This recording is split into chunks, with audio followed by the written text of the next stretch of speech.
Presiding Officer, I thought I would take up the Independence Minister's kind request for me to take part in one of these debates, although he may not be so keen once he hears what I've got to say.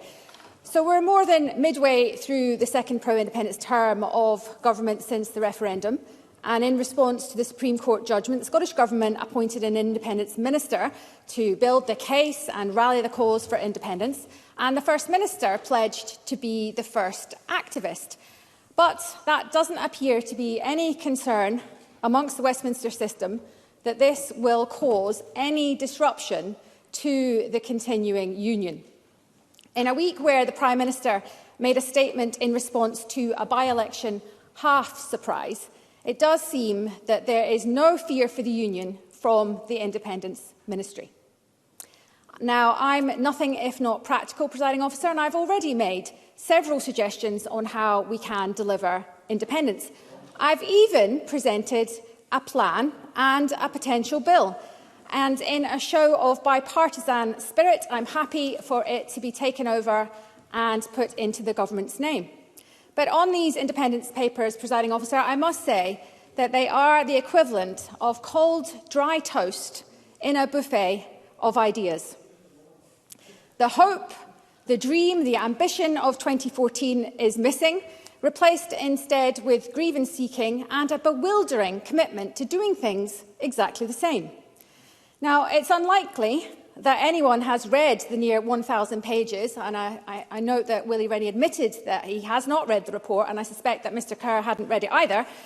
No, these pages of what it seems to be regurgitation from the prior white paper, but carefully distilled now to make sure not to offend or not to excite anyone. So we'll just recap some of the highlights from previous papers. So a migration policy that tweaks the UK plan ignores the largest net migrators, which are the Indian and the Polish communities, a commitment to ending the oil and gas sector, which of course requires a diverse international community, an EU paper that in 84 pages manages to spare a single half page on the relationship with the UK, which will be our only land-based trading partner and our largest trading partner for some time. Complaints in it about the common fisheries policy, the common agricultural policy and the monetary union, whilst ignoring the much better plan that the very same government advanced in 2016 in looking at EFTA.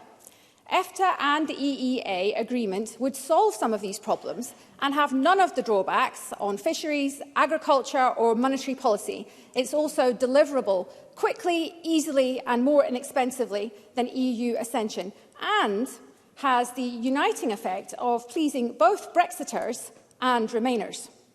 The Marine Paper, lacking entirely in direction, strategy or plan, and I suspect that selling out oil and gas and fishing in one paper made it quite a difficult paper to write, which is probably why it was relatively short.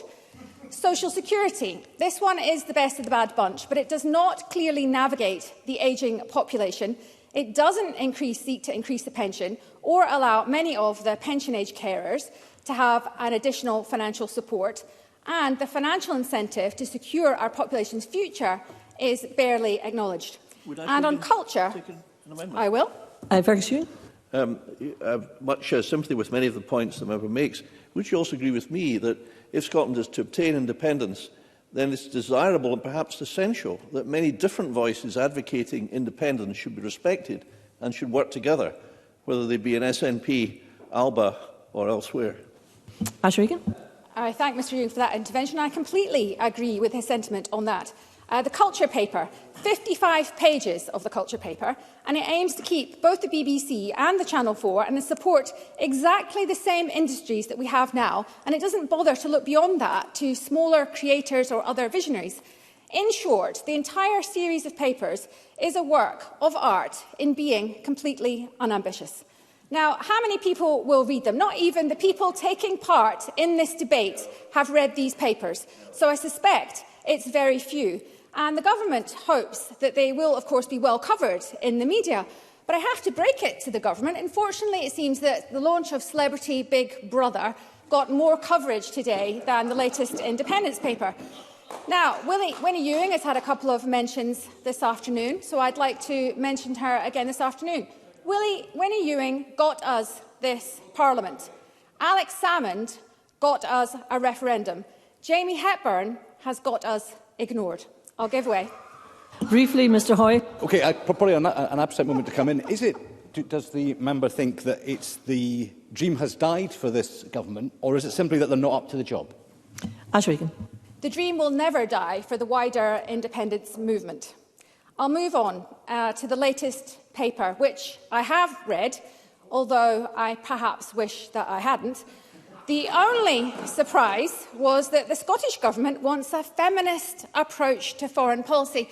I had to laugh at this, presiding officer, because it's feminism that is foreign to this government.